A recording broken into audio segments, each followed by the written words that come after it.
నమస్తే, welcome to ఎస్తే రాణి kitchen. ఈరోజు మనము ఎగ్ కర్రీ చేసుకుందామండి. చాలా బాగుంటుంది.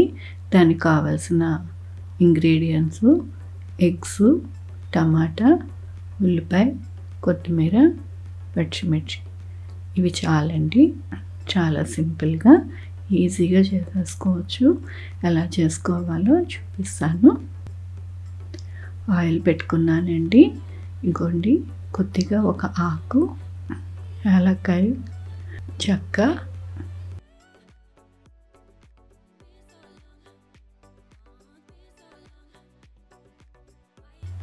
కొద్దిగా ఆ ఫ్లేవరు ఆయిల్లోనికి వచ్చేటట్టు చూసుకుందామండి.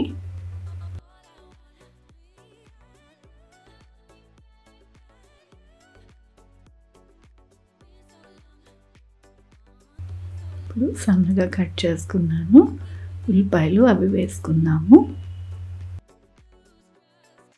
కొద్దిగా కరివేపాకండి. కొద్దిగా వేయించుకుందాము చక్కగా. ఈ ఉల్లిపాయ వేగాలి, మంచిగా సాఫ్ట్గా అవ్వాలి త్వరగా అనుకుంటే ఇదొక టిప్ అండి. కొద్దిగా సాల్ట్ వేస్తే కనుక త్వరగా మన ఉల్లిపాయ మగ్గిపోతుంది, చక్కగా సాఫ్ట్గా అవుతుంది. కాబట్టి కొద్దిగా సాల్ట్ అనేది వేసుకోండి. అప్పుడు తొందరగా మన ఉల్లిపాయ సాఫ్ట్గా అయిపోతుంది.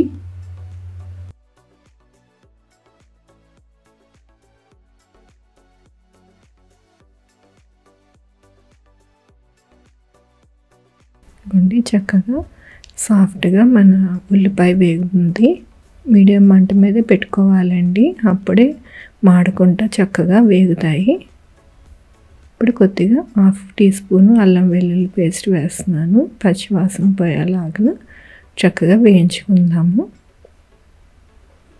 చక్కగా మంచిగా వేయించుకుందామండి. మీడియం మంట మీద పెట్టండి. హై ఫ్లేమ్ మీద పెట్టద్దు, ఉల్లిపాయ మాడిపోతుంది. అది సాఫ్ట్గా అవ్వదు. కాబట్టి ఇప్పుడు ఇలాగే పెట్టుకోవాలి. ఇంకోండి, కొద్దిగా వాటర్ వేయాలి. ఆ వాటర్ వేయడం వలన ఏమవుతుంది అంటే చక్కగా ఉల్లిపాయ ఉడుకుతుందండి.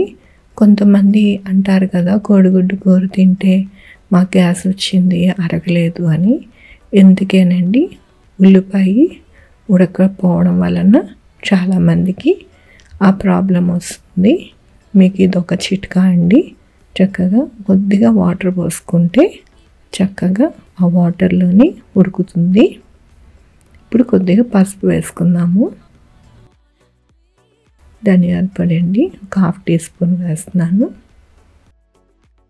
కారం అండి, 1 స్పూన్ వేస్తున్నాను. కోడిగుడ్డు కూరలో కారం ఎక్కువ పట్టదు కాబట్టి 1 స్పూన్ సరిపోతుంది.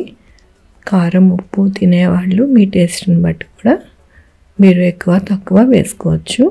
ఇదైతే కరెక్ట్గా ఉంటుందండి. నేను చూపించేవన్నీ కూడా కొద్దిగా ఉప్పు, కారం అంతా కూడా మగ్గేటట్టుగా కొంచెం ఫ్రై చేసుకున్నాం కదండి. ఇప్పుడు టమాటాలని మిక్సీలో వేసుకుని తెచ్చుకున్నానండి. అలా వేసుకోవడం వలన మనకి మంచి గ్రేవీ వస్తుంది. అలానే చక్కగా ఉడుకుతుంది కూడా. అంతా కలిసేలాగా చక్కగా కలుపుకున్నాము. మనం ఎప్పుడు కూడా కోడిగుడ్లు వేయకముందే గ్రేవీ మంచిగా ఉడకాలండి. అప్పుడే మనకి కూర టేస్ట్గా ఉంటుంది. గ్రేవీ ఉడకకుండా మనం కోడిగుడ్డు వేసామనుకోండి, కోడిగుడ్డు ఉడికిపోతుంది కానీ గ్రేవీ పచ్చి పచ్చిగా ఉంటుంది. అప్పుడు అస్సలు టేస్ట్ అనిపించదు మన కూర. ఇప్పుడే మనము చక్కగా మన గ్రేవీ అంతా కూడా మంచిగా కుక్ చేసుకోవాలి. కోడిగుడ్డు వేసేటప్పుడు మనకి ఆకు ఉంటే కనుక కొద్దిగా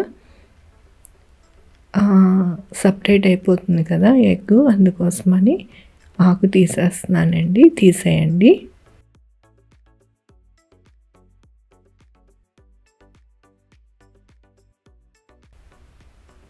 గ్రేవీ అంతా చూడండి చక్కగా దగ్గరికి అవుతుంది. అలాగే చక్కగా ఉడుకుతుంది.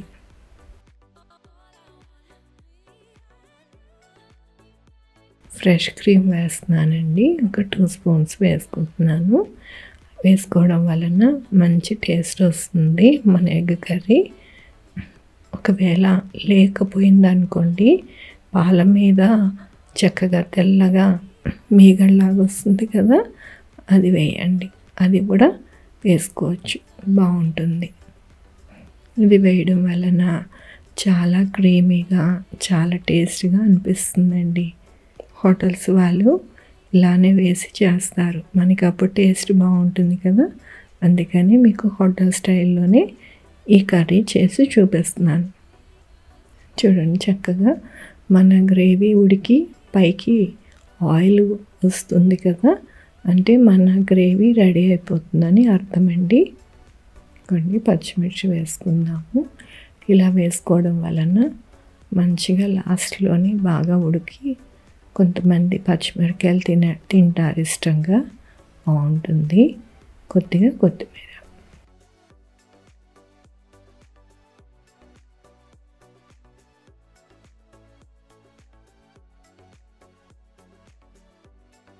ఇప్పుడు గరం మసాలా పౌడర్ అండి, ఒక 1/2 టీ స్పూన్ వేస్తున్నాను. కొద్దిగా కసూరి మేతి వేస్తున్నాను. టేస్ట్ చాలా బాగుంటుంది. మనం హోటల్ స్టైల్లో చేసుకుంటున్నాం కదా, చాలా టేస్టీగా ఉంటుంది. మన గ్రేవీ అంతా కూడా చక్కగా రెడీ అయిపోయింది. చూడండి, ఇప్పుడు ఆయిల్ అంతా కూడా పైకి తేలింది కదా, మన గ్రేవీ అంతా మంచిగా ఉడికిపోయిందని అర్థమండి. ముందు కొద్దిగా వేసుకున్నాం కదండి సాల్ట్, ఇప్పుడు కొద్దిగా అంటే 1 స్పూన్ వరకు సాల్ట్ వేసుకోవాలి.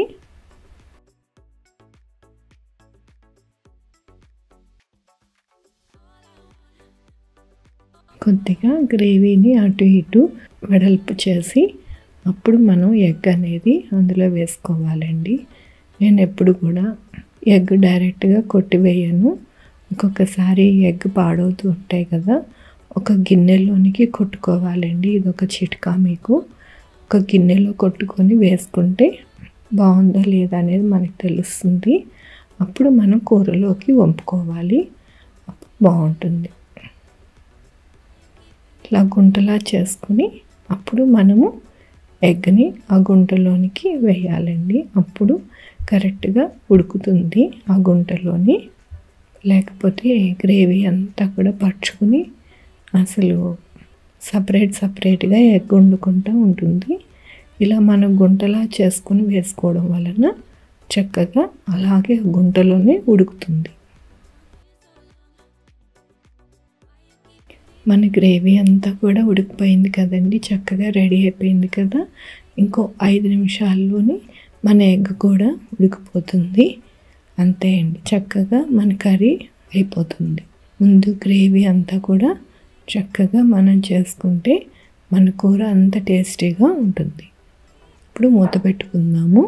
సిమ్లో పెట్టుకోండి. సిమ్లో పెట్టుకుంటే చక్కగా ఉడుకుతుంది. చూడండి, చక్కగా ఉడుకుతుంది కదా. ఇంకోటి, ఒక్కసారి కింద అడుగు పట్టకుండా మనం ఇలాగ కదుపుకుంటే చక్కగా బాగుంటుంది. అడుగు పట్టకుండా సిమ్లో పెట్టుకోవాలండి, లేకపోతే అడుగు పట్టేస్తుంది.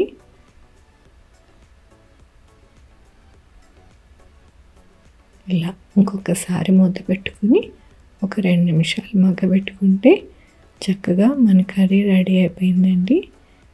నా రెసిపీ నచ్చితే లైక్ చేయండి, మీ ఫ్రెండ్స్కి షేర్ చేయండి, నా ఛానల్కి సబ్స్క్రైబ్ చేయండి.